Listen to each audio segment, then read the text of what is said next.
Chapter 7. Kidnapped. Sir Richard Hogsbottom was rubbing his plump hands in glee.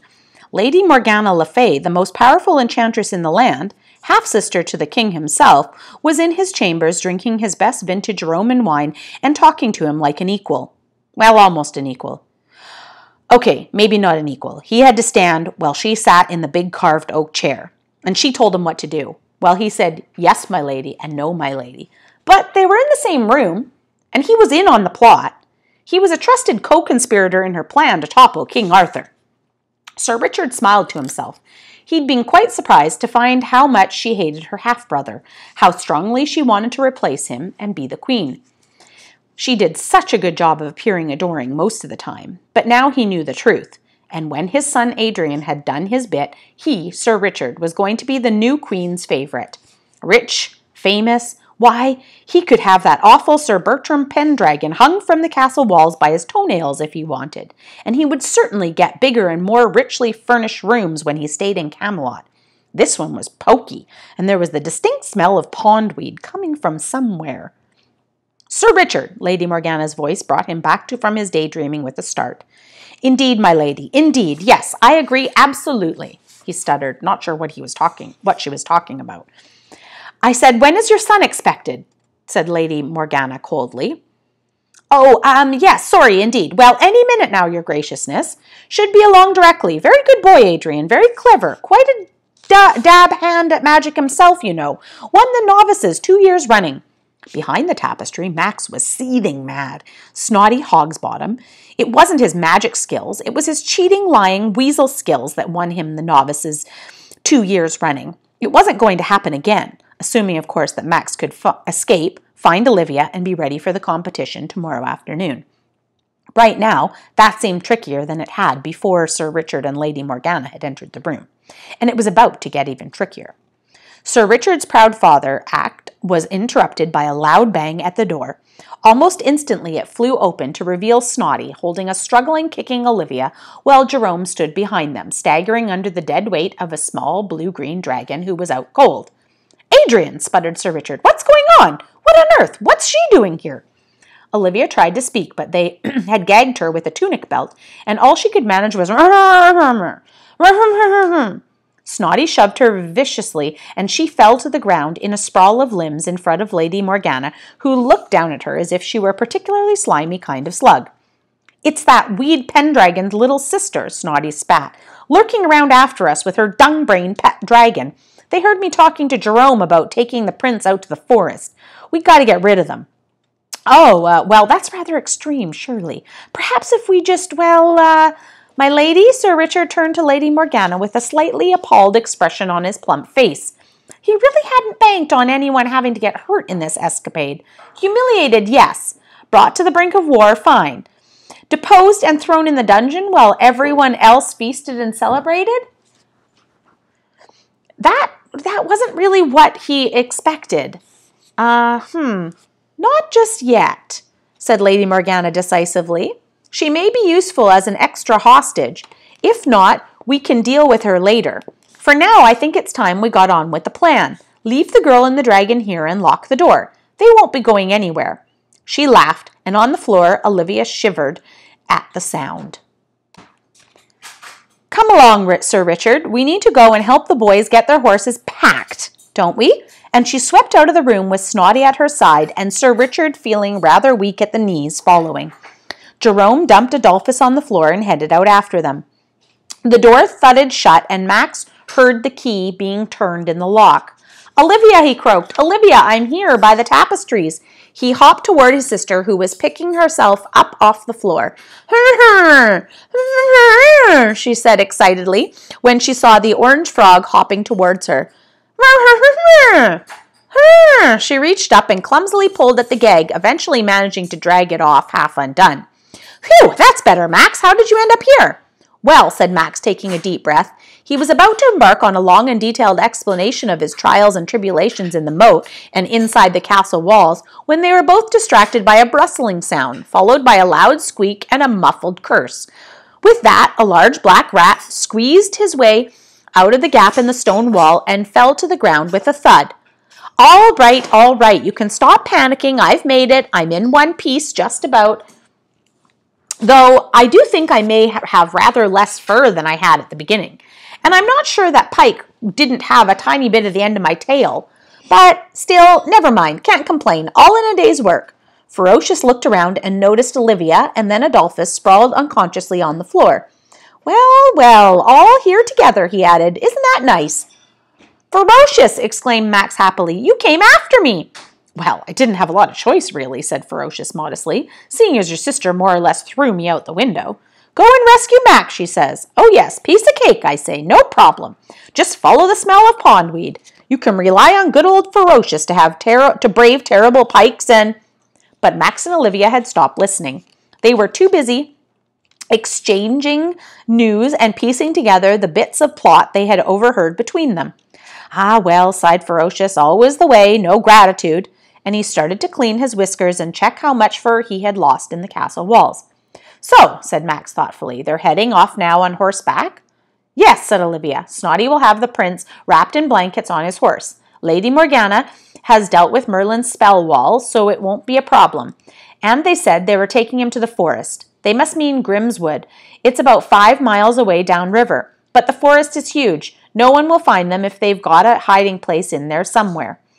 We need to stop them before they leave the castle, said Max. But we can't get a message to anyone, objected Olivia. The only way out of here is down the toilet or out of the window. Said Max. I'm not keen on the toilet, but out the window. You're a frog, Max. You don't have wings, said Olivia. I haven't got wings, said Max, but he has. And he pointed one webbed foot at Adolphus sprawled on the carpet before shouting, Ferocious! Oh, decided to remember I exist, have you? Said Ferocious brightly. Want something done, I expect.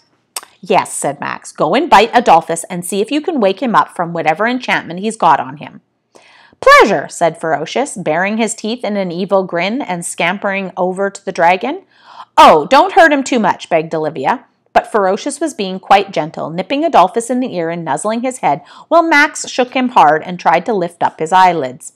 It seemed to be working. Adolphus snuffled and moved a leg, and then opened one eye blearily. What? What's the matter? What going on? He said, shaking his head and snorting a small breath of fire that just missed scorching Ferocious's tail. Who? Where? Not for breakfast, thank you. What? No wood lice?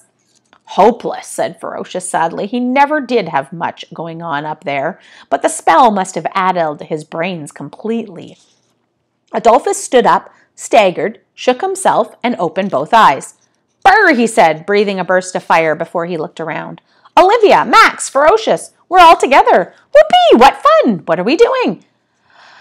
Ah, well, said a Ferocious, back to the usual level of brainlessness then. Well, it's a start.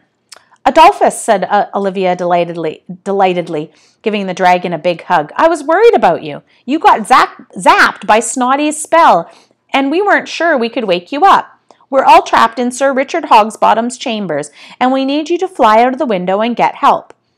Oh, right. Okay, good. Rescue. Yes, what fun, said Adolphus. He bounced up to the window and peered out. It's rather high up, isn't it? He said in a small voice. Oh, Adolphus, groaned Olivia, you are hopeless. How can a dragon be scared of heights? We're only on the 2nd floor. Max hopped up to the wall by the window. Lift me up, he croaked to Olivia. I want to see where we are. She picked him up carefully and put him in the window recess next to Adolphus. Max hopped to the edge and looked out.